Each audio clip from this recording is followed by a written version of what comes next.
Hi, everyone, and welcome to episode 302 of the Mike White's podcast. I'm Jack, as always, joined by Casey. No. How's things, mate? Yeah, not bad, thanks. How are you? Yeah, all good. I mean, obviously, we missed a great one by missing the podcast following a 7-0 win. So we will briefly talk about it because normally we just skip over games that we missed due to stuff, but a 7-0 is worth at least a brief chat. That was fun.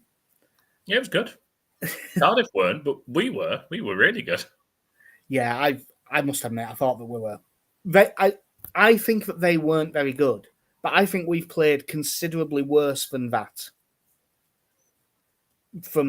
I think we beat Watford 2-1, and I don't think they were any better than Cardiff were in that game. Mm. I really do think it was more on us being really good. I think Peru, Tanaka, James, and Firpo would have all been absolutely fair shouts for man of the match. And there was, and the ones behind them were all 8s. It was just great to see. Yeah, like your lowest rated player is probably going to be Meslier, and that's just due to a lack of things to do. Yeah. Everyone was fantastic. It was really nice to see. Like, it was nice for Nonto to come on and first time he gets the ball, beat some players and scores. I'm just going to go do that. And you're like, yeah, good, because you can. Yeah, it was perfect for the club's morale. Because, we were in the stand for that. I mean, I know we're jumping around because we're only going to talk about it briefly. But, we were saying, when Nonto came on, we were going, oh, I hope he gets one. He could do with a goal. And Mateo Joseph, I'll tell you, he could do with a goal as well. Both getting one. Felt a bit sorry for Ramazani when he missed that sitter. Yeah. But, Firpo gets 3 assists from left back. And we have said before that game, Leeds have so much more going forward with him there. The attack is so much more balanced. But you really saw it in this game. He was just brilliant throughout. And the number of times he would just be at 10. And receiving the ball and doing well with it. Yeah, I mean, technically he's a very good player at this level. And I don't know. I mean, I'm sort of intrigued at this point. If Brendan Aronson got injured, there is part of me goes, go on, Daniel, just once. Just so we can see. If we were already promoted by the time we're at Plymouth on final day, I'd be all right with 15 minutes of free roll for Junior Firpo. But you know what Leeds are like. There's no way it'll be done before then, even though it should be. James obviously got. What did James get? Did he get 2 assists and a goal? Yeah, 2 assists and a goal. Because he set up the first 2, didn't he? Both of them really well-timed runs in behind. Puts it on the plate for someone to score. First Aronson and then Solomon. He's been so effective lately. Tanaka was just great in middle of midfield. But the one I think that was the most interesting was Peru. Because I really wanted him dropped for this game because I thought his performance against Burnley was terrible. And I just thought, you can't have a performance that bad and not get dropped, because I was like, it sends a bad message to the players if you don't get dropped for performance like that. Fortunately, I know nothing because Joe Peru had, I reckon, his best game in a Leeds shirt. Yeah, I just thought he was fantastic overall. I did covered pretty much everything you want a sole centre forward to do. And then drop back to his natural position of 10. Yeah, but I mean, even when he was playing 9, the through balls to Dan James to set up the first 2 goals are both Peru. Even his off the ball stuff was so much better in this game. It still wasn't fast because he isn't, but he was much more involved. He was just getting on the ball a lot more. Obviously, the first one's a penalty, and the one in the last minute he takes really well. His finishing's really good, but it was also nice to see a little bit of him and Joseph playing in the same side.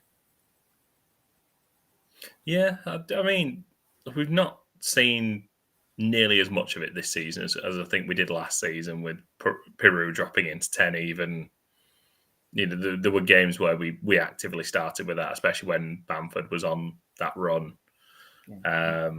Well, I mean, Daniel Farke spent 20 minutes in 2 separate press conferences talking about why Georgie was playing 9 and Puru was playing 10. Yeah, I mean, he has the technical ability for it. I think the problem, one of the big problems for us, is always going to be that we are used to a centre forward who actively presses a lot quicker than that, and it's sort of what we all want to see, even though that is not at all his bag. Baby. No, this was just a great performance. So it was the first time Leeds have got 7 since March 1972. And luckily someone saw that on Twitter as we were walking up Eastern Hill, because we were going, we've never seen 7, have we? No, I don't think so. I can think of a couple of 6s. And luckily people next to us happened to say it just as we were trying to figure it out ourselves. It was great to see. And it seems to be one of them games. Obviously, all of the neutrals think Leeds are winning the league. All of Leeds' rivals seem to think Leeds are winning the league. We are a bit more realistic / pessimistic, depending on your point of view. This result did seem to, can't think of a better phrase, put the willies up everyone else based on the reaction. There was a moment, Burnley fans, because they drew with 0-0 with Portsmouth, didn't they, at the same time? Oh, I bet that was a fun game. Yeah, I bet it was great. And they were just going, you see, this is the difference. And I hope they're right. Yeah, I think it's one of the things I've said for a fair while. The last game I kind of go to where I feel like we properly blew a team out of the water was Huddersfield last season. And I think even then we stopped in the second half. Yeah, we completely took us foot off the accelerator when we didn't in this one. I think there was back end of the second half. I thought we slowed down a little bit, and I was a bit worried we were going into power saving. But yeah, second half we just went, nah, bollocks to this. Let's just go smash these. Yeah, because in many ways I respect it, because they clearly came set up to at least counter attack. Because like set pieces, they were leaving 2 players forward, so they were giving themselves a chance to try and hit us. And they just didn't. They just didn't have the chance. Yeah, it's sort of weird. I mean, I'm fine. I mean, I hope every team does that against us. But if I was looking at it from the Cardiff side, I'd have been going, all right, we tried to have a go, it didn't work. And then I would have changed something, and he did not change anything. They just kept going. I mean, Cardiff just were playing with a high enough line, but we were able to just get in behind them over and over and over again. And that's something that a competent football manager, knowing that he's giving up quality player for player, would notice and avoid. Anyway, luckily for us, Frank Lampard is not a competent football manager. Coventry 0, Leeds 2. Leeds got in behind over and over and over again, and this should have been about 8-0. Yes. Maybe 8-1. Meslier makes 2 very good saves. Yeah, speaking of taking your chances, this was, and I will say, so again, I was playing football during this. I mostly listened to the second half. But it did just very much seem to be Leeds are through. I can't believe he's hit it at the keeper. It became funny. It was one of it started. I was getting annoyed at the missed chances, and then it started becoming funny. Because I can't remember the exact start. It was from LUFC data, and I put it out about it. I think by the time they'd had a second pass of the game for the more accurate data, RXG was about 3.5. And that doesn't take into account the disallowed goal, which, have you seen it back properly yet from side on? Willie Nonto. Nonto does touch it before it goes over the line. He's also 4 yards onside. You know, if that would have been in a position where it matters, I'd be furious, but well, it happens. Also, the most blatant penalty on Brendan Aronson you will ever see in your life, where he just gets fucking hoofed up in the air. So that's what? It's 0.78 for a penalty, and Willie Nontos is a tap-in from 2 yards into an empty net. So just like Cardiff, this is really 5 and a bit XG. Leeds, I mean, we've missed like 4 or 5 one-on-ones with the keeper. We've also, the number, like Dan James squaring it to no one. Joe Peru having a shot from a really tight angle when Dan James is unmarked with an open net. This could have been double figures. Coventry were worse than Cardiff were. Yeah, I think by the time Solomon has that 1v1 with about 5 minutes left, and I'm just thinking, well, surely, no, yeah, all right then. I mean, the one, Ramazani's one is a bad miss. That Peru one where Solomon puts Peru through, like that was the one where I went, I remember thinking, this time it's Peru, so it's fine. And it was an awful finish. Like, we just could not. I mean, Dan James hits about 7 shots off target. The only thing that let my bet builder down was he needed to have 1 more shot on target. We absolutely battered these. Coventry defensively were definitely worse than Cardiff were. They did have a little bit more going forward. But I couldn't say they like really played their way through it. Like weirdly, I think Cardiff might have played their way out from the back a little bit better. It was just that once they got to the final third, they had nothing. Whereas Coventry didn't play their way out quite as well, but they did have something up top. I think it says a lot about where the Leeds fans' headspace are that the Twitter vote they gave Meslier man of the match, which I don't think for a second he actually was. But I'm fine with it. Because that save from, was it Sims's header? That one low to his left. The one that he tips onto the bar in the last minute is a great save. But that one that he saves low to, that's a brilliant save. And if that goes in 2-1 with 20 minutes left. A 2-1 with a big lad up top. It can become a very tricky game. So that was a very important moment. And have you seen the view from the fans? No. Once the ball goes away, he turns around to away end and goes like, come on. And so I think it meant a lot to him because it's the first time in a long time that I can remember him making a save he shouldn't make. Yeah. It's needed for him. Like the last, like the Coventry game, and I think the last couple of games, there's been the odd save here or there that have been diving saves that you'd expect him to make, but they're decent enough saves. Yeah. But at the same time, we were never really any under sustained pressure or looked like we were going to be sort of troubled in them. Whereas, like you say, in this one, if they get a goal from this, it's one of those where once you've missed a number of chances like that, it can get a bit edgy. Yeah. And all of a sudden, they've got the tails up at home.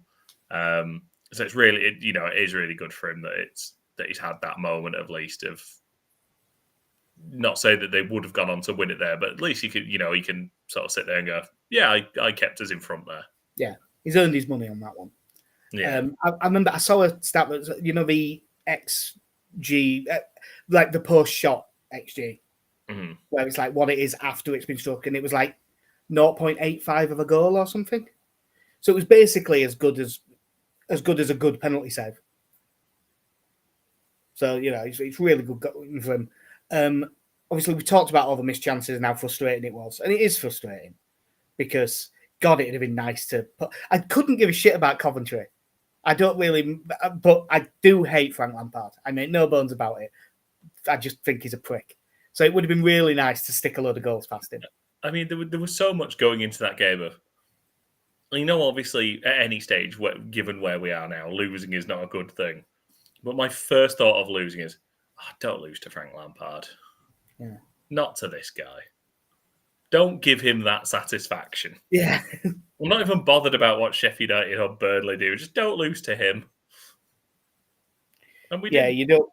Yeah, you really don't want to do that. I'm just going to see if I can find it very quickly. 22% of Frank Lampard's championship defeats have been against Leeds United.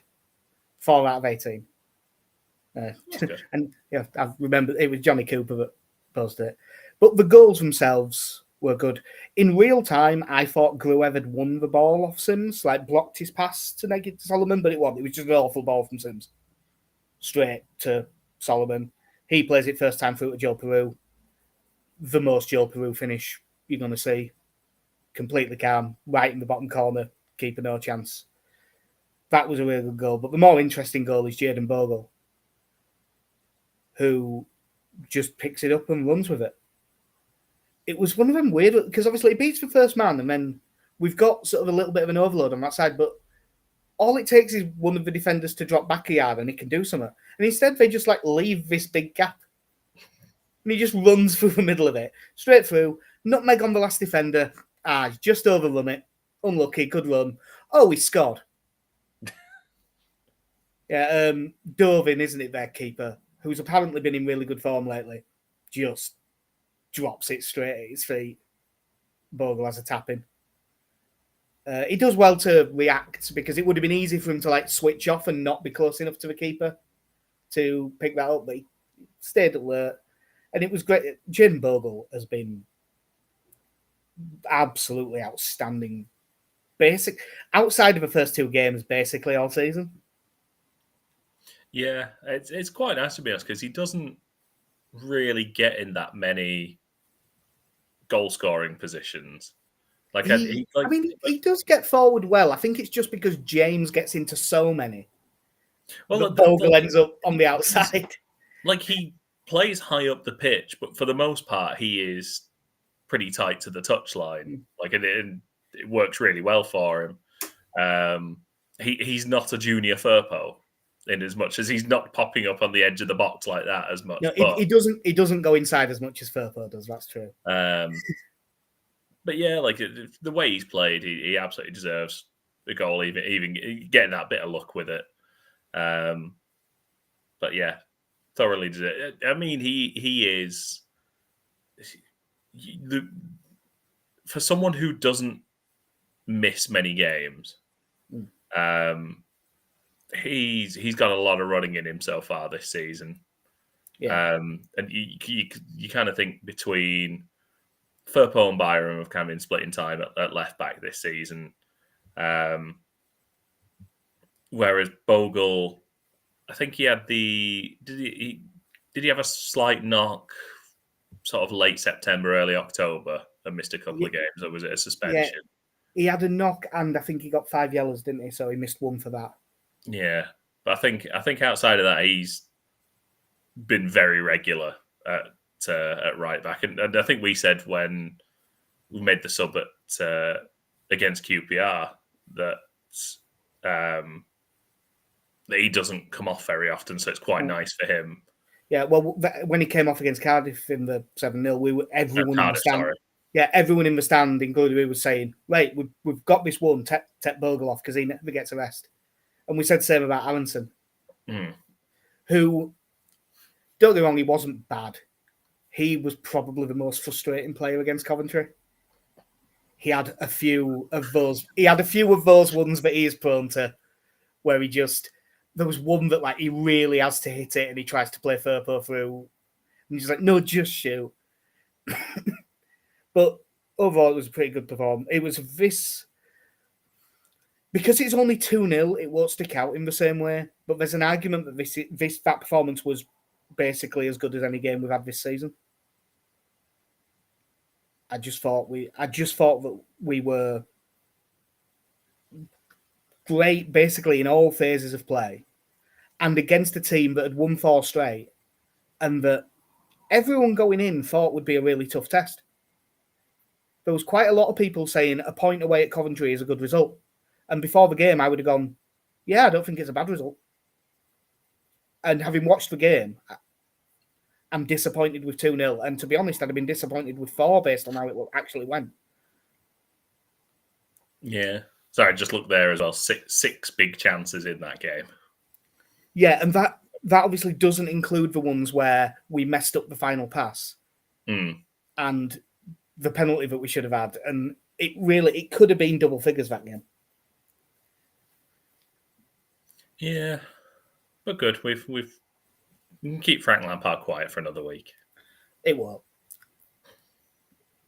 Mouthy kid. I really do. I really can't stand the bloke. This is properly can't stand him. In terms of someone who's a stranger that hasn't actually done anything to me personally, and who isn't like a massive criminal. Is about as him and Bruno Fernandes are about as much as I can dislike someone in football without them committing a crime in some way. No, but seriously. Yeah. Did you see that was Leeds' tweet? No, but seriously, what a great performance last night. Excellent work, Mr. Wilson. So who you didn't really get to see all of the Cov match because it was on at the same time as football. I'm trying to think who I'd give man. Obviously, the fan vote gave it to Meslier. I thought Bogle was absolutely outstanding again. Front four was really good, but I thought just Tanaka was like he'd never seemed to give the ball away. But you know those games where he is always in the right place and just wins it. Not flying into tackles, he just steps across, wins it. And he was just like that the whole time. I don't know what it'll be algorithm-wise. Maybe they'd probably end up giving it to... I probably would have thought the algorithm would give it to Bogle, but I just thought Tanaka was brilliant. Like, I mean, I'm literally looking at this and he's like, on who scored, he's one of the lower... He's like middle of the pack. Yeah. But I thought he was brilliant in this game. It's with Tanaka, I just find it, I think, really impressive at this point that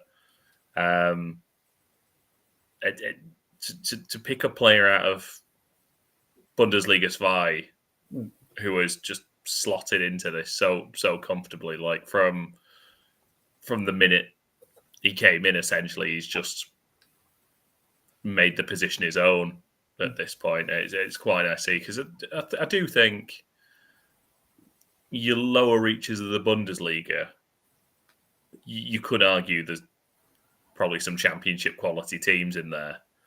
So then you're dropping down another division. So I just think it's, that's the experience he's had of European football, is second division football there. Yeah. And yeah, he's just slotted in straight away. He's just really good. Yeah, I mean, you never know if someone... best is that one. Yeah, you never know if someone's actually going to be at step up a level. But based on what you see, I'd be amazed if he can't. I mean, for him, everything I see of him, a lot of what you take away is that, especially out of possession, he reads the game so well. So his positioning's fantastic. He's got the dynamism. He's got a lot of awareness when he's on the ball. He seems like he would be able to make the step up. Yeah, and it's not just like, because, he's not absolutely rapid, but because he reads the game so well, I don't think that's going to matter. He's a quicker Adam Forshaw. Yeah, he's always in the right spot. There is a bit of Forshaw about that little turn that he does, where he just feints one way. That's a better version of Forshaw's turn and turn and turn and turn. Yeah. Where you just spin. Yeah. Yeah. It's more of a twirl. Yeah. Twirling towards freedom. And the only other thing to mention is that I was surprised that Gruev came in for Rothwell, given how good we'd been against Cardiff.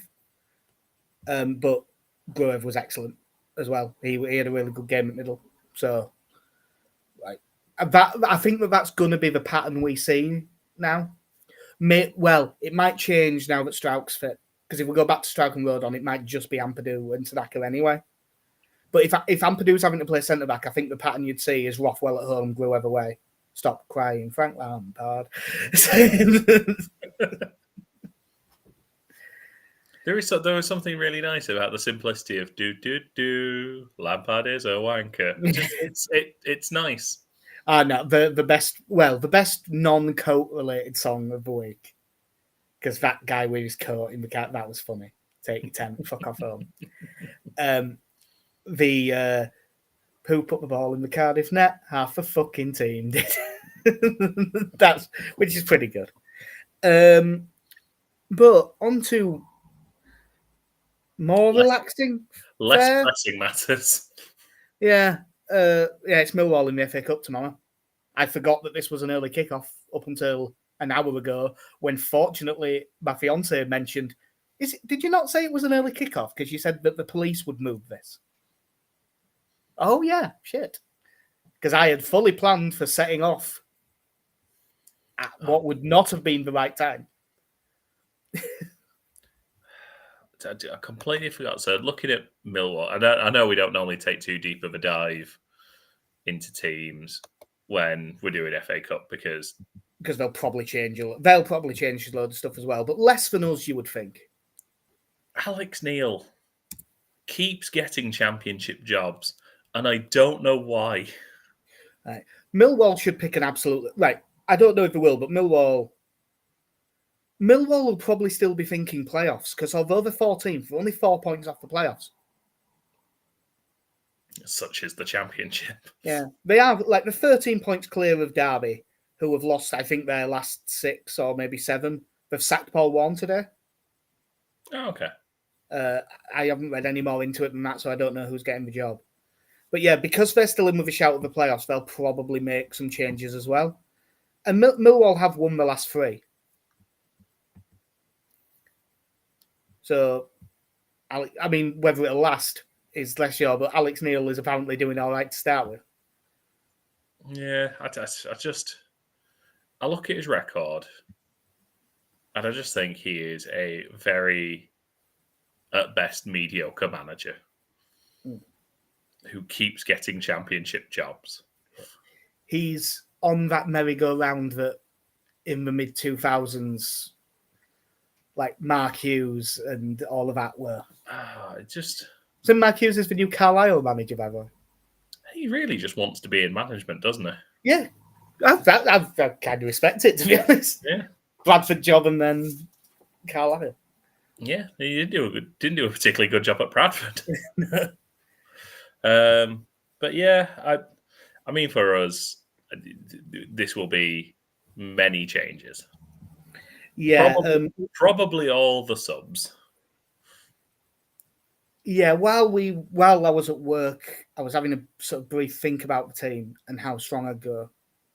And I mean, I'm not sure this is what it is, but I sort of came up with it being Darlow in goal, Byram.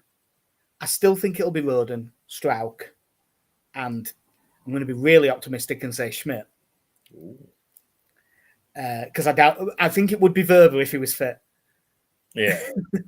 But I'm going to say Schmidt. What do I think he'll go in midfield? Rothwell. I think that he will... I was thinking Rothwell and Gayavogi. But my argument for it being Roden and Strauch is that because they've missed a few games, you might want to give them an hour of playing together again, which is why I wouldn't be surprised if you played Ampadu and Tanaka, but with the explicit thing of I'm subbing you both on an hour. Yeah, but I'm gonna go with Ampadu, Tanaka, and then I'm gonna say Nonto right, Ramazani left, Peru behind Joseph, and Peru comes off after an hour. Because Allen must be going to get a rest at some point. Yeah, I think my only the only thing I've probably got down differently is the central midfield, and I think it's Ampadu and Rothwell. Yeah, because just again, Ampadu gets a run out in midfield, and Rothwell as you're the midfielder that didn't play midweek. Yeah, he didn't come. Did he not? He didn't come on either, did he? I don't think I can't remember now, to be honest. But I'm pretty sure that I don't think that he actually came on, which would make me think you're probably right. Yeah, I think because it was Gilavogi came on really late, and Strauch did as well with like a couple of minutes left. Unless he wants to go with Gilavogi and just you sit very deep. You see that central defender, yeah, like 5 yards in front of him. Yeah. To be honest, I wouldn't mind seeing Georgi start in midfield. I would mind seeing him start at centre back. Yeah. Yeah, I didn't like that. But no, it would be a big game for, pardon me, for Nonto and Ramazani. Not that I think that I don't, even though they're not getting in the team, I don't think they've actually got particularly loads to prove. Like, it will go back to James and Solomon for the Watford game on the Tuesday night, just because they're both playing that well, you can't drop them. Yeah, I think it is entirely down to their form at the moment. Yeah. I think that front four, Piru aside, whose performances can, we'll say, waver. Certainly, those 3 attacking midfielders, I think look very settled in this team at this point. And I can see why he doesn't feel the need to change it too much at the moment. Like James is in. Dan James is probably having one of the best seasons of his career at this rate. He's playing really well, but it's not just that. He's playing. It's that the end product is so there at the minute. Against Cov, it was a bit old, Dan James. But you get all of the effort and all the off the ball stuff as well. And him and Bogle seem to really like playing together. Yeah, I think that works very well, and I also think once you get back to Firpo and Solomon, you've got those two both comfortable coming inside, both comfortable out wide. And it is very unfortunate for Ramazan. Nonto, essentially, this all came about because he fell out of form. Yeah. He had probably a few weeks of not playing particularly well, and that's how James got his place back in the team. Ramazani was unlucky because his was entirely injury related, but Solomon's probably getting a goal, 1 in 3 at the moment. So he's maybe 1 in 2. He's away quite well. If you're doing it goals and assists, I bet Solomon's 1 in 2, and James at the minute is 1 in 1. Yeah, like for the most part, because he's had multiple games with either 2 assists or a goal and an assist, and yeah. I mean, I think I did read so that Peru, for all of his indifferent season that he's in different games that he had, the combined goals and assist table, he's joint top with that Borja Sainz. Yeah, because I think it's like 18 or 19 combined, and him and Sainz are both on it. Peru's got 12 or 13 goals this season, while not always being great. But I think that the reason that Nonto and Ramazani will be really out for a big game is because I do think it is possible for them to get back in the team. I just think if they do, it's probably for Aronson at the minute. Yeah, I'm just looking here at what this combined goals and assists. Is that the right one? So Peru's on 18 combined at the moment. Yeah. I mean, you think with his goals prior to Cardiff, what was it? 10 goals, only 3 of which would come in games he'd started. Yeah. So again, good for him to get sort of 3 in 2 out of those, and then like you say, his passing's been there as well and picking out a pass. I know you always kind of want to have that. Everyone would love to have a 25 goal a season striker, but if you're scoring as many goals as we are, there does come a point where you're just I don't really care where it comes from, as long as they keep coming. I don't really care who does it. Yeah, I know they're not coming from central midfield, which was one of the things we were hoping for with some of these midfielders, but they are coming from plenty of people still. Well, I think the other thing, the big issue was last season, as much as we sort of wanted more goals out of the central midfield, we wanted any goals out of the central midfielders last season, is that the big problem came last year when it was if Somerville's not scoring or creating, we look like we're in trouble here because that's all we seem to know how to do. And now you watching us these last few weeks, especially, there doesn't seem to be a particular reliance on one side of the pitch. No, especially since Firpo came back. Yeah. Because obviously when you've got Byron at left back, and this is no knock on Sam Byron, it's just that he's right-footed. So he looks to check back in and play the simple pass. Whereas when you've got Firpo on that side, we can build up just as well on either side. I still think that we're marginally better on the right just because of how good Bogle is on the ball. But there's no... I have been thinking about it and just thinking, you know what? It will still be Aronson at 10. Aronson never rests. But I do think the wingers will be Nonto and Ramazani. Yeah. But yeah, it'll be... as for Millwall, I mean, they managed to keep hold of Tanganga because apparently he's got a release clause of like 2 million or something. Because it was the only way they could get him to sign. Yeah. And because he's been playing well, apparently half the championship won him, but that'll probably happen in the summer. The main thing that I look at when I look at them is I don't particularly know much about most of the team, but I just keep thinking they have Jake Cooper and they have Joe Bryan. Joe Bryan takes great set pieces and Jake Cooper's 8 feet tall. So if it was going to be a danger, that's what I think it'd be. Set pieces. Yeah. I don't know, it's sad because I always want us to do well, and winning a cup would be nice, but we're not going to do it. And ultimately, I just want us to play as few games as possible when we're in the championship. Yeah, I want us to win, but the more pressing thing from this one is I would like us to win this one, mostly because it's Millwall, and I just don't want to give them the satisfaction of going through to the 5th round. We got to the 5th last season, didn't we? Yeah. And I remember us being sat in the pub watching it going, if we beat Chelsea, I'll start caring about the FA Cup. That's enough rounds to start. So we're still 2 rounds. We've got to beat Millwall and 1 more before I start taking the FA Cup seriously. I'd completely forgotten it was Chelsea we played last year. Did Joseph score twice in that one? Yeah, we got beat 3-2. Matteo Joseph scored twice. We were probably the better side. And Archie Gray actually played in central midfield. And the entire national media went, oh my God, this kid's the best footballer I've ever seen. This 13-year-old's the best we've ever seen. I mean, he was man at match by a distance. He was unbelievable. I mean, Matteo Joseph scored twice and he wasn't even close. Archie Gray.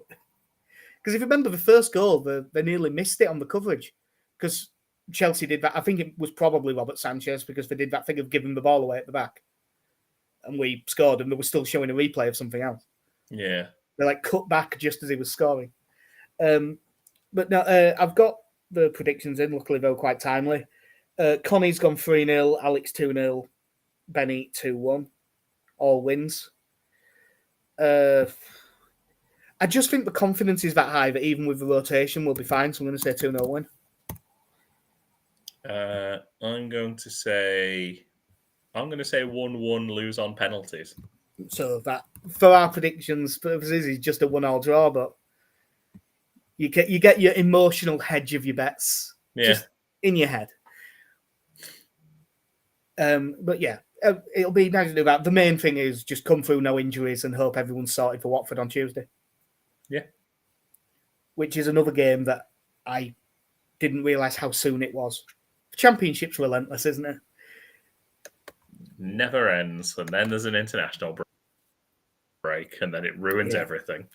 So have we got anything else that we... Oh, there's one thing that I needed to mention, actually, just because it is newsworthy. And I will just very quickly find it.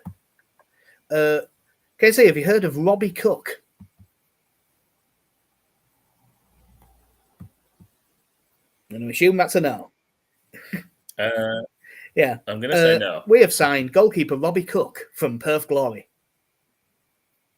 He's an 18-year-old goalkeeper. He is going to go into the 18s at first. Well, if he is going into the 18s, he's going to play the best bump Rory Mahadi up because we're not getting in the way of him. Because I've still decided that he's really good, even though I know nothing about goalkeepers. Ali is going for a 3-1 win as well, so he's managed to pick a different score to the rest of us. So it'll be amazing how we manage to find a correct. Even if we win, we'll manage to find a score that none of us have got covered. But yeah, that will do us for episode 302.